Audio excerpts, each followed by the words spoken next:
Hey guys, welcome back to another episode of BarryTsGarage, and today we get to fire up this ARDUN headed Ford. I want to call it a flathead, but the flathead part is gone. We got an overhead valve conversion from Arkus-Duntov. This is a recreation that was made by Don Ferguson, and we're going to get to meet him today. So we're going to set this up. Got the headers attached, the custom headers. Everything is kind of ready to go. It got hooked up last night.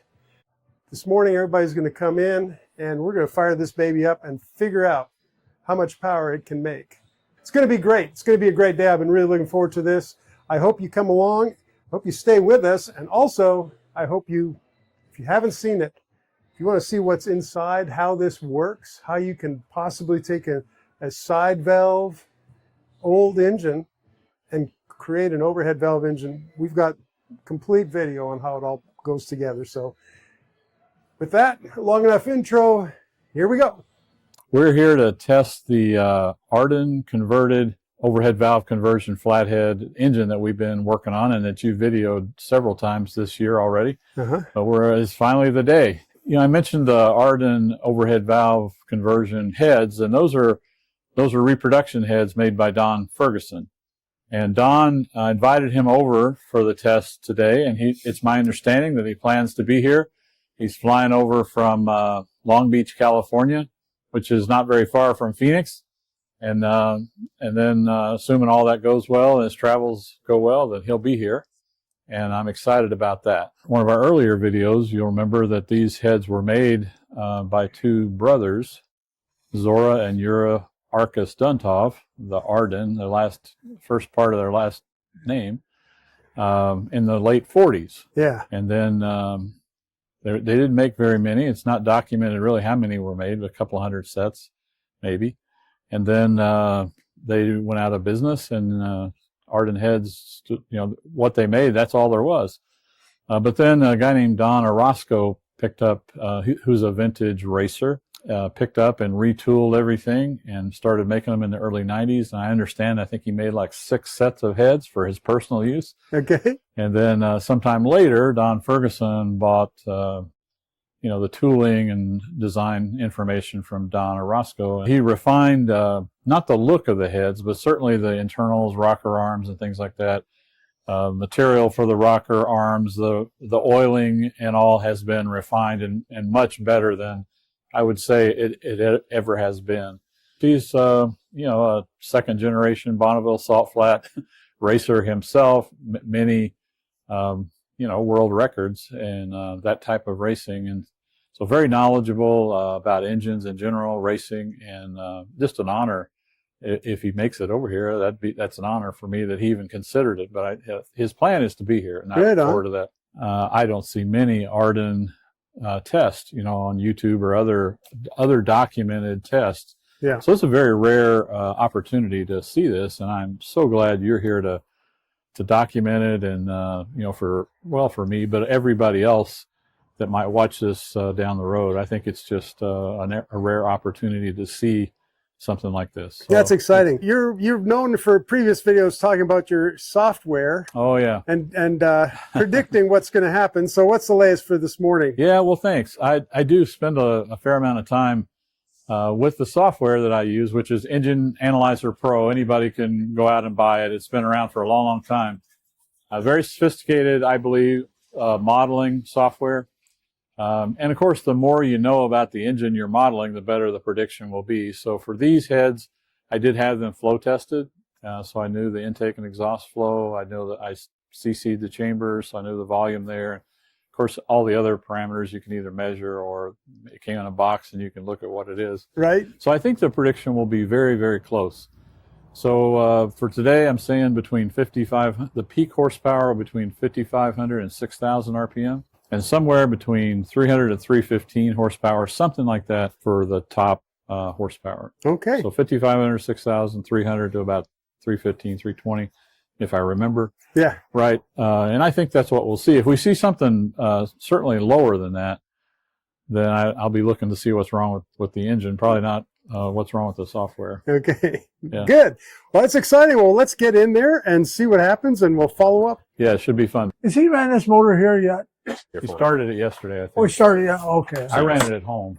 I know. But But he started it yesterday. he said he did. I wasn't here. But Okay. And to get it to stop beeping, why? press Oh, stop. I just You wondered. want to make sure that my water hoses don't leak? There you go. Just resets. Last time, Ed Okay. welded up the adapters for the water on my last engine, and we had to repair a few leaks. Yeah, little leaks. Use a torch and a coat hanger. Sometimes that happens. I know it. You ran this yesterday? I just started up, make sure it starts up. Okay, all right. Okay. Steve ran it at the house, so Yeah, I know.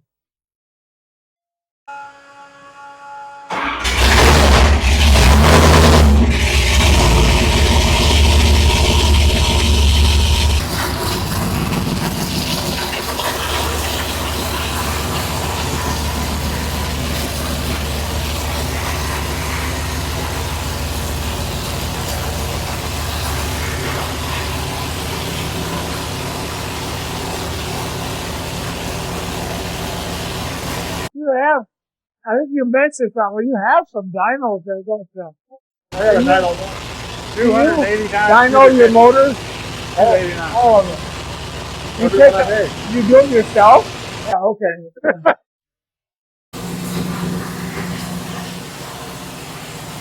There's room back there in the corner. Go on in there. I'll hop out of here. You're fine.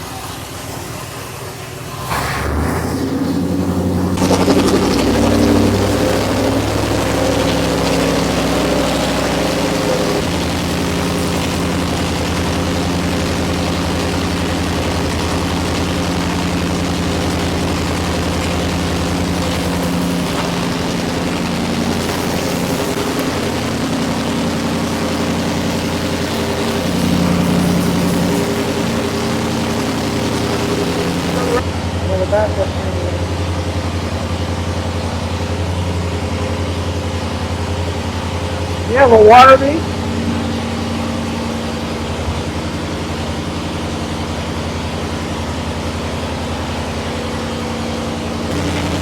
Water leak.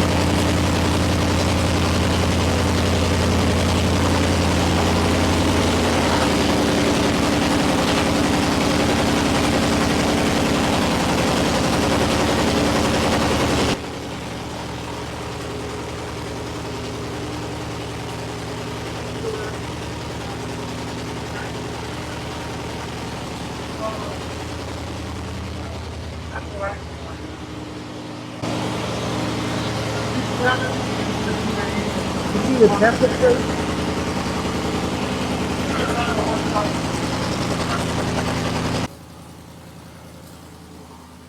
That depends on how good your carburetor is. 750. How much speed do you have in it? Timing? Yeah. 26.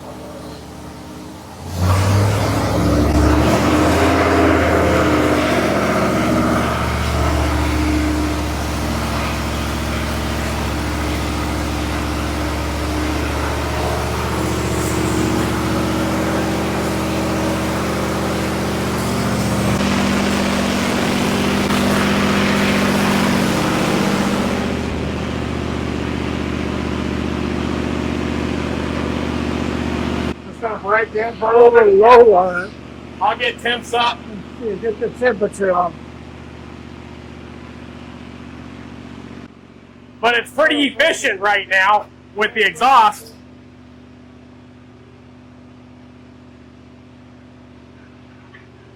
You just have one side O2 sensor, right? Yeah. That's that 1, 2. Yeah. Yes. What's that? Well, that looks nice.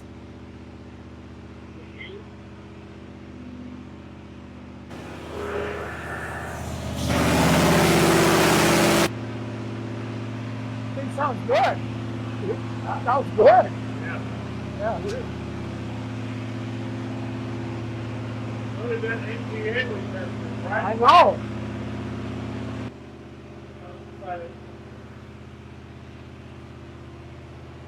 Running it at a cooler temperature is fine with me. On oil temp and everything? Yes. Okay. I mean, cooling mainly, but whatever the oil turns out to be. Okay. They run best for, and in the car they're hard to get above about 140. Well, that's the thing is I just filled the oil pan and it's still ice cold, and so is the filter. How about oil temperature? Are you worried about that? I'm trying to keep it cold. So 110 is okay? Yeah. I think we're fine with both of those numbers. Okay.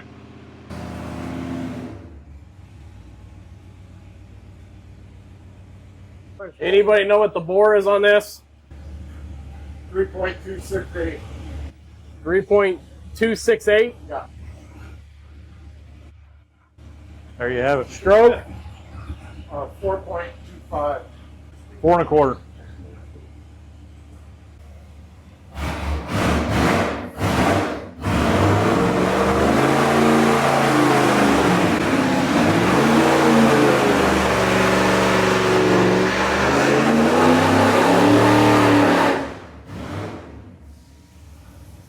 Sounds like a 454 Chevy. Those headers really make it bark.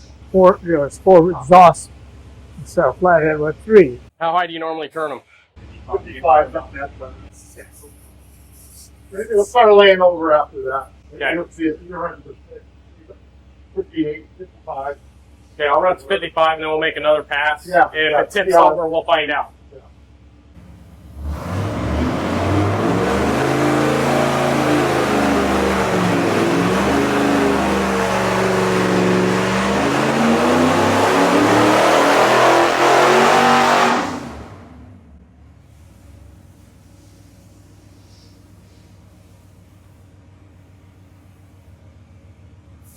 That's an entry torque curve.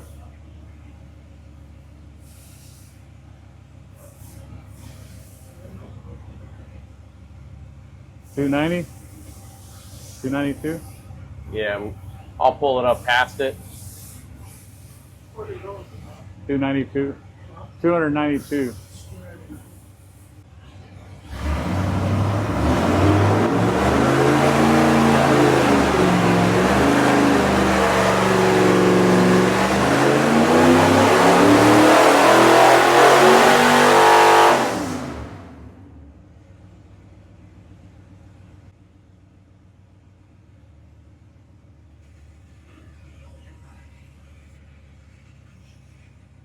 Yeah, it's rolled over at 289. So right there at 5600. 5600. 289. That's interesting.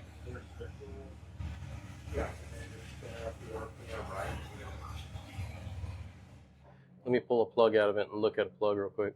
On these, is it still naturally center holes, lean holes? What's that? Center holes are always lean holes, No, even on don't these? have any lean holes. On these don't? Okay.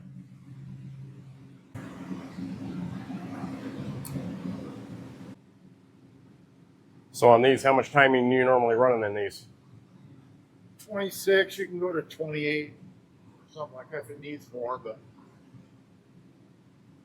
it depends on It's down on the back strap pretty far.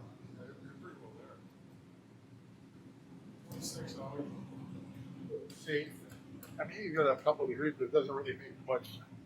It kills it more than helps it. Yes. It's safer. Yeah. Remember who you're dealing with, what they're dealing with, right? Yeah. That's the key. Safer.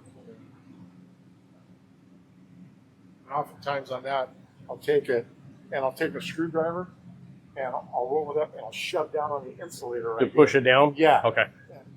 Just to make sure it goes on that tight? Yeah, you'll feel it. Because it's hard to feel it. Just right here? Okay. So what was what's the estimate that these things normally put out? Horsepower per cubic inch, so it'd be 285, something like that. So we're not far off. No, you're right there. Okay. Yeah, no, that's excellent. So what do you want to do now? Was the mixture about right? On the air to fuel? Yeah, I couldn't. I was watching EGTs. Yep. Is what I was watching. We weren't killing nothing on it.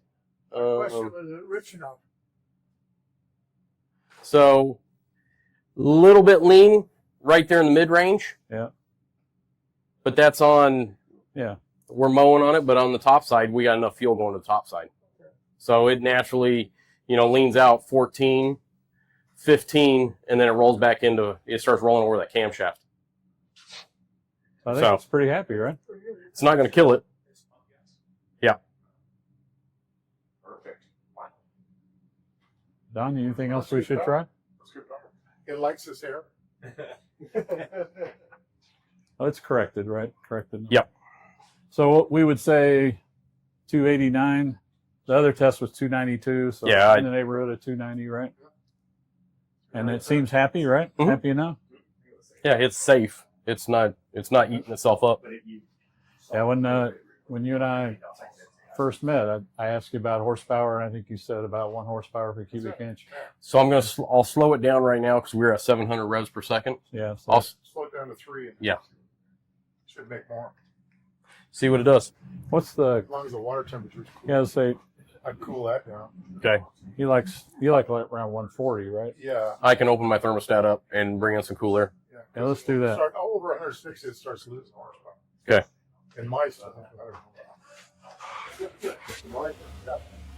Wow. Our motor, we can't get it. Top horsepower is 200 degrees. What he's going to do is going to slow this ramp down, slow it down, about half of what it was, and they're more accurate, right? Taking more data points. So to see it adjust, water, he has a thermostat, he can adjust his out, I suppose. Yeah. Kid over here, some kind of relative going on, something should, you know. But he.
$5,800, I think I saw. There you go.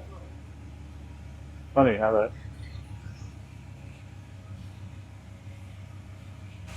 Looks like over 300 to me. I think it will. It's Maybe. we're starting to get up there in EGTs. Yeah. So we're almost meltdown zone. We're at 1480. That's a lot. Very nice, guys. He's got the. Oh, here we go. Peak was 314, 314. but it's pretty flat. It's 300, almost, well, 290, 291 to 310. That whole range, 300. Let's have a little conversation here. All right. What was that configuration? Well, the first time we tested it was with a single 4-barrel carburetor. And I think on our earlier videos, we talked about it was a 750 CFM carburetor, 4150 style with the secondary metering plate, which I like for tuning. And, you know, pretty much, I think we've talked about some of the particulars of the engine. Maybe we'll post the details. Yeah, we can do that. In there. But yeah, ARDUN overhead valve conversion. With a single 4-barrel. Yep. Okay, so do you recall the previous dyno? We had the flathead with the flatheads. Yes. But we had the blower. That's right. And what was that total horsepower? Well, it made 290 horsepower at 8 pounds of boost, as I recall, and 300 horsepower at 9 pounds of boost.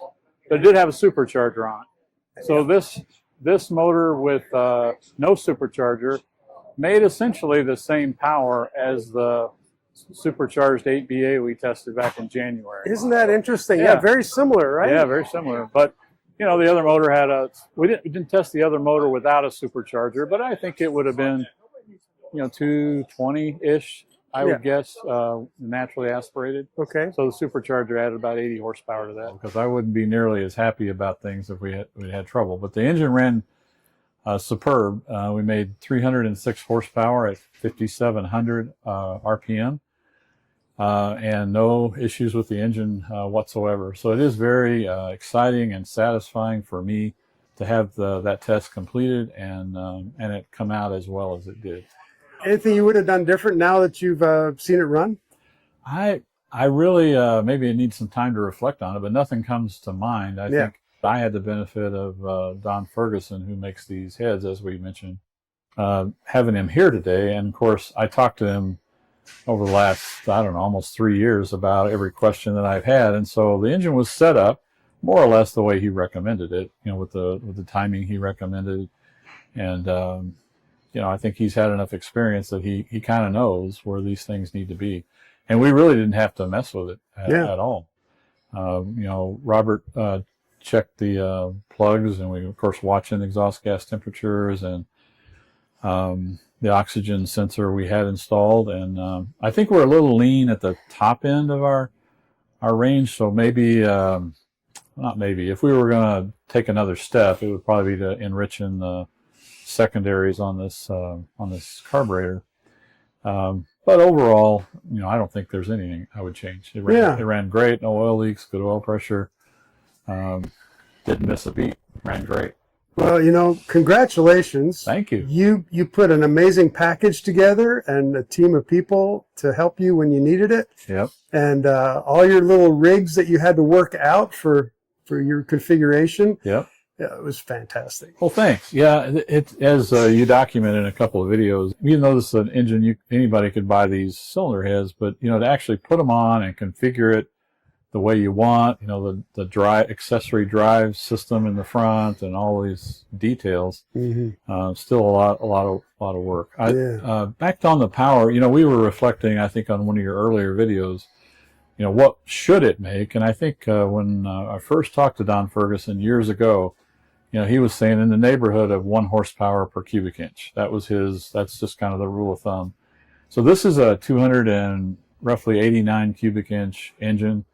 So around 290 would have been, you know, what Don would have said 3 or 4 years ago.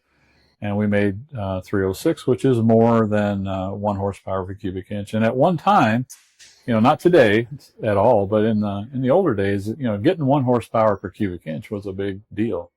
And the design of these heads goes back to 1948. So, I mean, we did pretty good with the 80-year-old block and the and the almost 75-year-old design of the cylinder heads. I think we did pretty good.